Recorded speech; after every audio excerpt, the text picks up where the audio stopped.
बनिन सक्दै भासियो मध्य पहाडीको ग्याबिनवाल। खोटाङमा मध्य पहाडी लोकमार्ग दिक्तेल खजेवा खण्ड अन्तर्गत दिक्तेल रूपकोट माजुवागढी नगरपालिका 6 नेपा स्थित मामखामा हालिएको लोकमार्गको ग्याबिनवाल बनिन सक्दै भासिएको छ। तनहुँ जलविद्युत आयोजना मुख्यवाद 50% पूरा। तनहुँको रिसिङ गाउँपालिकामा निर्माणधीन तनहुँ जलविद्युत आयोजनाको प्याकेज 1 अन्तर्गत निर्माण भइरहेको 140 मिटर अग्लो मुख्यवादको निर्माण 50% सकिएको छ। रिङ रोड विस्तार योजना सुस्त गतिमा। रिङ रोड विस्तार परियोजना अझै पूरा हुन सकेको छैन।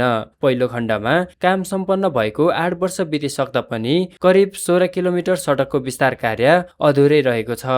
12 वर्षपछि पनि कालीगण्डकी कोरिडोर बागलुङ खण्ड कालोपत्रे विहीन। भारतको सुनौली नाका र चीनको कोरोला नाका जोड्ने उद्देश्यले निर्माणधीन 117 किलोमिटर लामो कालीगण्डकी कोरिडोर अन्तर्गत बागलुङ खण्डको 10 किलोमिटर सडक अझै कालोपत्रे हुन सकेको छैन।